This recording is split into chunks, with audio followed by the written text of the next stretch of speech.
अस्सलाम वालेकुम। उम्मीद है कि आप सब खैरियत से होंगे। Welcome to our channel knowledge in. जैसा कि आप जानते हैं कि हम 2023 और 22 के एग्ज़ाम में आने वाले क्वेश्चंस जो हैं एवरीडे साइंस के, उनको डिटेल्स के साथ डिस्कस कर रहे हैं। ठीक है। In this video we will discuss 25 important MCQs which have been taken from the 2022 papers. Video को एंड तक लाजमी देखिएगा ताकि आपके जो सारे कॉन्सेप्ट्स हैं वो क्लियर हो जाएँ। Our first MCQs is tomato in which type of plant, यानी टमाटर जो है वो क्या है। तो टमाटर जो है जी हमारे पास वो वेजिटेबल नहीं होता, वो फ्रूट होता है। ठीक है। टोमेटो जो है वो हमारे पास एक फ्रूट की टाइप है। नेक्स्ट MCQs है हमारे पास, who discovered the solar system. Solar system जो है यानी स्टार, प्लैनेट, सन वगैरह, ये किसने डिस्कवर किए थे। Correct answer is option C, Copernicus. ठीक है। यहाँ पे इन्होंने कहा था कि sun is the centre of the universe.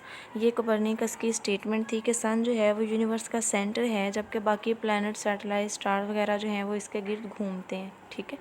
Sir Isaac Newton का हमें पता है कि इन्होंने हमें लॉ ऑफ मोशन वगैरह दिए थे, ये हम बार बार डिस्कस कर चुके हैं अपनी प्रीवियस वीडियोस के अंदर। The main purpose for United Nation Framework Convention on Climate Change is. तो इसका जो मेन पर्पज़ था वो था जी to reduce emission of carbon dioxide, यानी कार्बन डाइऑक्साइड की जो इमिशन है व्हीकल वगैरह से, फॉसिल फ्यूल के जलाने से जो भी कार्बन डाइऑक्साइड हवा में या एटमॉस्फेयर के अंदर खारिज होती है, उसकी इमिशन को कम किया जा सके। क्योंकि हमें पता है कि कार्बन डाइऑक्साइड जो है वो एक ग्रीन हाउस गैस है। तो इसकी वजह से क्या हो रहा है कि हमारा जो टेम्परेचर है वो राइज़ कर रहा है, जिसे हम ग्लोबल वार्मिंग का नाम देते हैं। यहाँ से एक और MCQs आपने प्रिपेयर कर लेना है जी कि ये बनी कब थी। 1992 के अंदर जो था इसको बनाया गया था। और एक और MCQs आपने याद कर लेना है कि इसका हेडक्वार्टर कहाँ पे है। तो इसका हेडक्वार्टर बोन, जर्मनी के अंदर है। ठीक है, बोन, जर्मनी के अंदर। सम टाइम MCQs ये भी पूछते हैं, यहाँ से इस तरह लिख देते हैं CCC कि इसकी फुल फॉर्म बताएं। UNFCCC, तो United Nation Framework convention of climate change. अब ये देखें, यहाँ से हमने 4 MCQs प्रिपेयर किए हैं। This is the correct strategy to prepare past paper.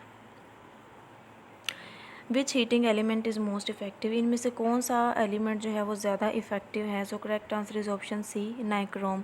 Nichrome जो है वो ज़्यादा इफेक्टिव क्यों है, क्योंकि ये जो है इसकी कैपेसिटी 100 टाइम कॉपर से ज़्यादा होती है कि मतलब रेजिस्टिविटी जो है इसकी 100 टाइम कॉपर से ज़्यादा होती है। इसके अलावा इसके अंदर से अच्छा जो करंट है वो पास कर सकता है, इसी वजह से नाइक्रोम जो है वो ज़्यादा इफेक्टिव हीटिंग एलिमेंट है। यहाँ से हमने एक और MCQs प्रिपेयर किया था, टंगस्टन। इसका हमने पढ़ा था कि जो बल्ब होता है इलेक्ट्रिक बल्ब, उसका जो हीटिंग फिलामेंट है वो टंगस्टन का बना होता है।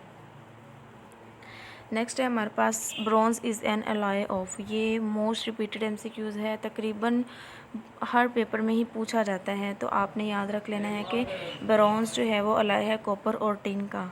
अलॉय जो है इसको डिफ़ाइन कर लेते हैं। अलॉय जो है ये मिक्सचर होता है जी हमारे पास 2 या 2 से ज़्यादा मेटल्स का। तो जब 2 या 2 से ज़्यादा मेटल्स को हम आपस में मिला देते हैं तो उसे हम अलॉय का नाम देते हैं। ब्रॉन्ज जो है ये कॉपर और टिन का मिक्सचर होता है। ठीक है। आपने अब यहाँ पे स्टूडेंट्स जो हैं वो कंफ्यूज हो जाते हैं, उन्हें भूल जाता है कि हमने इसको याद कैसे रखना है। इसकी ट्रिक मैं आपको बता देती हूँ, जिस तरह मैंने याद किया हुआ है। BTS मेंबर्स आपको पता ही है, एवरीवन फॉलोज़ देम, तो हर कोई जी इनका दीवाना है BTS मेंबर्स का।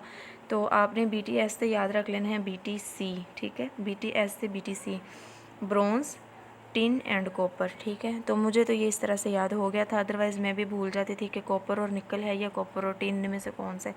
तो BTS मेंबर से आपने याद रख लेना है BTC, तो इस तरह ही आपको याद रह जाएगा। नेक्स्ट है the Arabian confluence temperature contrast in summer और winter to the coastal of Pakistan. तो टेम्परेचर जो है जी वो क्या होना शुरू हो जाता है, डिक्रीज़ होना शुरू हो जाता है। नेक्स्ट है what generally happens to air temperature as we move from the equator to the pole, यानी जब हम इक्वेटर से पोल की तरफ मूव करते हैं तो इनमें से कौन सा प्रोसेस जो है वो एयर टेम्परेचर के साथ होता है। सो एयर टेम्परेचर जो है वो डिक्रीज़ होना शुरू हो जाता है। ठीक है, हमें पता है कि पोल जो है ये ठंडे इलाके होते हैं, यहाँ पे जैसे सदर्न पोल नॉर्दर्न पोल जो है यहाँ पे टेम्परेचर जो है वो बहुत कम होता है, सर्दी होती है यहाँ पे। इसके अलावा इक्वेटर का आपने याद रख लेना है, MCQs पूछा जाता है। 13 कंट्रीज़ जो हैं वो इक्वेटर को पास करते हैं। ठीक है, टोटल कितने कंट्रीज़ पास करते हैं इक्वेटर को? 13। नेक्स्ट है in methane the ratio of the number of atom of carbon and hydrogen. Methane हमें पता है कि एक ग्रीन हाउस गैस है। इसके अलावा हमने इसका फार्मूला भी डिस्कस किया था, मैंने आपको 3-4 तरह से ये वाला MCQ डिस्कस करके बताया था। सो मीथेन जो है वो पूछ रहे हैं कि इसके अंदर जो कार्बन और हाइड्रोजन जो है उसकी रेशियो कितनी है, तो उसकी रेशियो जो है 1/4 है। आपने इसका फार्मूला याद रखना है मीथेन का, CH4। ठीक है, यहाँ से आपने याद किस तरह से करना है कि कार्बन जो है ना इसकी जो बॉन्ड फॉर्मेशन की कैपेसिटी जो होती है, यानी इसने कितने बॉन्ड बनाने होते हैं। तो कार्बन जो है ये जब 4 बॉन्ड बनाएगी किसी एलिमेंट के साथ, ये तब ही स्टेबल होगी। ठीक है, अदरवाइज़ ये अनस्टेबल होती है। सो यहाँ पे कार्बन जो है इसके बॉन्ड जो हैं वो CH4 के साथ 4 होते हैं, इसी वजह से मीथेन जो है इसको हम CH4 का नाम देते हैं। ठीक है, इसको हम ओपन करके लिखें तो इस तरह से लिखेंगे ऐसे, यहाँ पे भी H है, यहाँ पे भी H है, यहाँ पे भी H और यहाँ पे भी H। तो इस तरह देखें कार्बन की कैपेसिटी बॉन्ड बनाने की कितनी होती है? 4, और यहाँ पे ये कार्बन हाइड्रोजन के साथ 4 ही बॉन्ड बना रही है, तो ये एक स्टेबल मॉलिक्यूल है।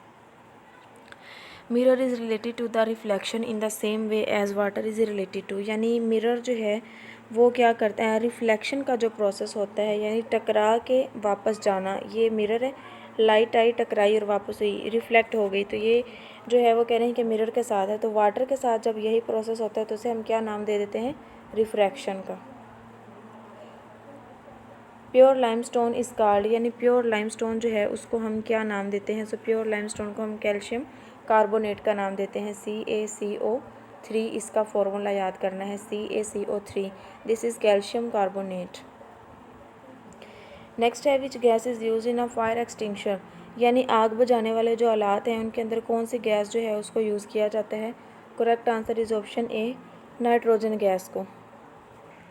नाइट्रोजन जो है उसको फायर एक्सटिंग्विशर के आलात के अंदर इस्तेमाल किया जाता है। क्यों इस्तेमाल किया जाता है? क्योंकि नाइट्रोजन जो है ना ये कंबस्टेबल गैस नहीं है। ठीक है, यानी ये आग जलाने वाली आग नहीं है, बल्कि इसको फायर सुप्रेसेंट कहा जाता है। फायर सुप्रेसेंट, ये भी आपसे पूछा जा सकता है, आपने याद रख लेना कि फायर सुप्रेसेंट कौन सी गैस है। सो वह नाइट्रोजन है, यानी आग को सुप्रेस कर देती है, आग को बुझा देती है। क्यों बुझाती है? क्योंकि जब इसका रिएक्शन आगे होता है तो इसके कोई बाई प्रोडक्ट नहीं बनती। सो बाई प्रोडक्ट ना बनने की वजह से ये आग जो है उसको भड़काती नहीं है, बल्कि उसे कम कर देती है। इसके अलावा नाइट्रोजन के MCQs हमने प्रीवियस वीडियोस में डिस्कस किए थे कि एटमॉस्फेयर के अंदर इसकी जो परसेंटेज है याद रखनी है, 78% जो है इसकी एटमॉस्फेयर के अंदर कंसनट्रेशन होती है। मीथेन अभी हमने डिस्कस किया, CH4। ठीक है, ये एक ग्रीन हाउस गैस है। नेक्स्ट है in railway tracks a small gap is left between the rail, यानी रेलवे ट्रैक्स जो होते हैं इस तरह जो पटरियाँ से बनी होती हैं उनके अंदर आपने देखा होगा ये इस तरह पटरियाँ, यहाँ से ट्रेन ने गुजरना होता है, यहाँ पे उसके टायर होते हैं। सो यहाँ पे गैप होता है, वो पूछ रहे हैं कि वो गैप क्यों होता है। सो वो इस वजह से होता है to allow for expansion during heat, यानी गर्मियों के अंदर जब टेम्परेचर जो है बहुत ज़्यादा हो जाता है तो उस वजह से क्या होता है कि ये जो एलॉय होता है ना, मेटल जिस चीज़ की ये पटरियाँ बनी होती हैं वो एक्सपेंड होना शुरू हो जाती है, यानी फैलना शुरू हो जाती हैं। जब वो फैलती हैं तो ये गैप जो है वो कम हो जाता है।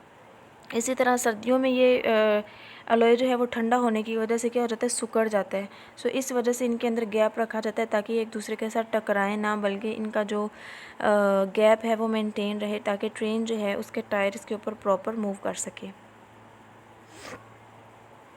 The big bang theory was proposed by George Lemaitre जो था उन्होंने इसको प्रपोज़ किया था बिग बैंग थ्योरी को। इन्होंने कहा था कि जब ये कायनात जो थी, यूनिवर्स जब बनी नहीं थी, तब ये सारी यूनिवर्स एक इस तरह गोले की फॉर्म में थी, इसके अंदर गैसेस वगैरह मौजूद थी।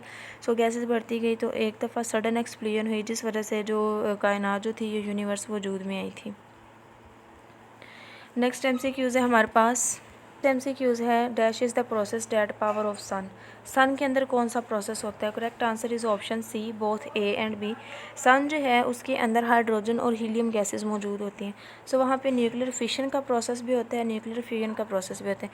फिशन का मतलब होता है ब्रेक डाउन होना। वहाँ पे जो बहुत बड़े एलिमेंट्स एटम्स वगैरह होते हैं वो टूट रहे होते हैं, यानी उनके अंदर रिएक्शन होता है और वो छोटे मॉलिक्यूल्स वगैरह बना रहे होते हैं।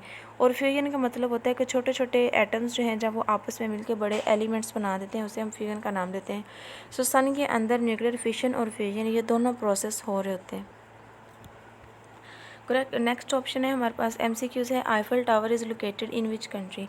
सो हमें पता है कि आईफल टावर जो है वो फ्रांस के अंदर मौजूद है और ये MCQs मोस्ट रिपीटेड है। इसके अलावा यहाँ से MCQs पूछा जाता है कि आईफल टावर जो है इसकी हाइट कितनी है। सो इसकी हाइट जो है वो 300 मीटर्स है, ठीक है, 300 मीटर। और अगर फीट में पूछा जाए तो इसकी हाइट फीट में जो है वो 984 फीट बनती है। ये आपने याद रख लेना है। इसके अलावा यहाँ से ये पूछा जा सकता है कि आईफल टावर जो था इसकी कंस्ट्रक्शन कब स्टार्ट की गई थी। तो इसकी कंस्ट्रक्शन जो थी वो जनवरी 1887 में स्टार्ट की गई थी और ये कंप्लीट कब हुआ था? मार्च 1889 के अंदर इसकी कंस्ट्रक्शन जो थी वो कंप्लीट हो गई थी। नेक्स्ट MCQs है हमारे पास the structural and functional unit of the environment is ecosystem. Ecosystem जो है मैंने आपको लास्ट वीडियो जो प्रीवियस थी उसमें डिस्कस किया था कि इको का मतलब होता है हमारा जो इन्वायरमेंट है। इकोसिस्टम मैंने बताया था कि इसमें हमारे पास दो कंपोनेंट होते हैं मेन, एक तो बायोटिक कंपोनेंट्स हैं, ठीक है, और दूसरे हैं एबायोटिक कंपोनेंट्स। अब बायोटिक कंपोनेंट के अंदर जितने भी लिविंग ऑर्गेनिजम्स हैं, लिविंग चीज़ें हैं, वो सारी बायोटिक के अंदर आएंगी, ठीक है। और एबायोटिक के अंदर जो बेजान चीज़ें हैं वो सारी आ जाती हैं, जैसे इसमें pH है, टेम्परेचर है, लाइट है, हीट है, तो ये सारी क्या हैं? एबायोटिक कंपोनेंट हैं। और बायोटिक के अंदर इंसेक्ट्स हैं, एनिमल्स हैं, प्लांट्स हैं, ये सारी चीज़ें बायोटिक के अंदर आ जाती हैं। सो जानदार और बेजान चीज़ें मिलके जो हैं वो एक कंप्लीट इकोसिस्टम बनाती हैं। इसके अलावा ऑप्शन बी को देख लेते हैं कि बायोम क्या होता है। बायोम जो है ये हमारे पास एक लार्ज रीजनल कम्युनिटी होती है। प्रीवियस पेपर में इसकी डेफिनेशन पूछी गई थी, 2021 का पेपर था I think. Large regional community जो है इसे क्या कहा जाता है? सो ये डेफिनेशन थी बायोम की, यानी एक बहुत बड़ी कम्युनिटी है जिसके अंदर जानदार बेजान चीज़ें मौजूद हैं। हम उस कम्युनिटी को देख के अंदाज़ा लगा सकते हैं कि वहाँ का इन्वायरमेंट कैसा है। तो ऐसा इन्वायरमेंट, उस इन्वायरमेंट को जब हम देख के अंदाज़ा लगा लेते हैं तो उसे हम एक बायोम का नाम देते हैं।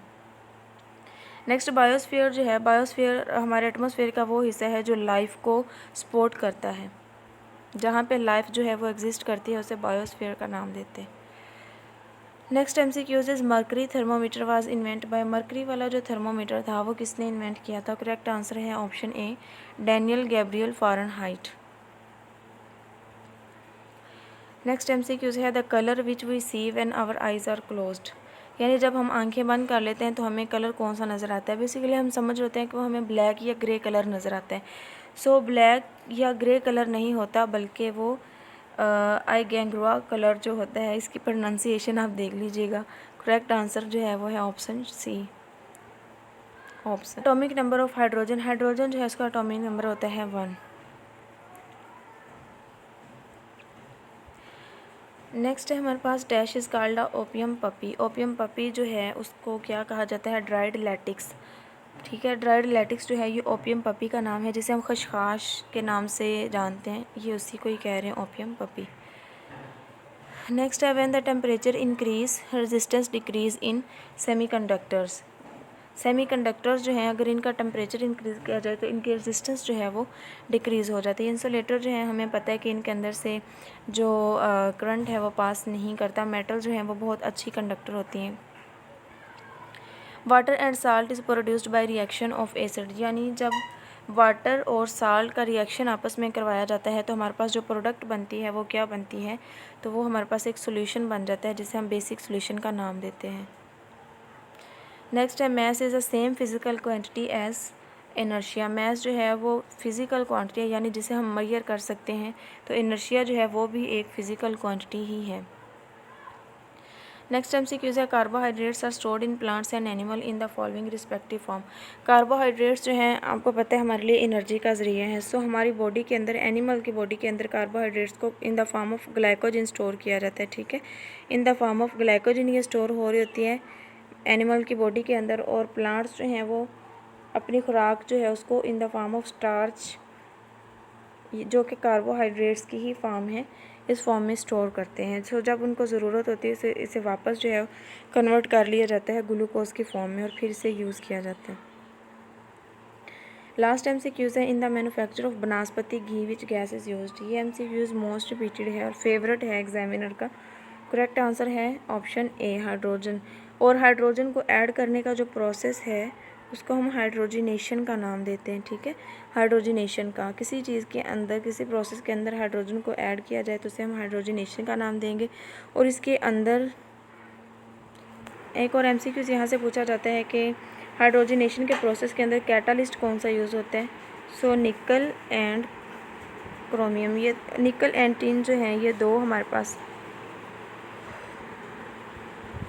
कैटालिस्ट हैं जिनको हम यूज़ करते हैं हाइड्रोजिनेशन के प्रोसेस के अंदर। Thank you for watching the video. अगर आपने अभी तक हमारे चैनल को सब्सक्राइब नहीं किया तो काइंडली सब्सक्राइब कर लें, और अगर आपको थोड़ा सा भी फ़ायदा होता है हमारी वीडियो से तो अपनी इस वीडियो को अपने दोस्तों के साथ ज़रूर शेयर किया करें।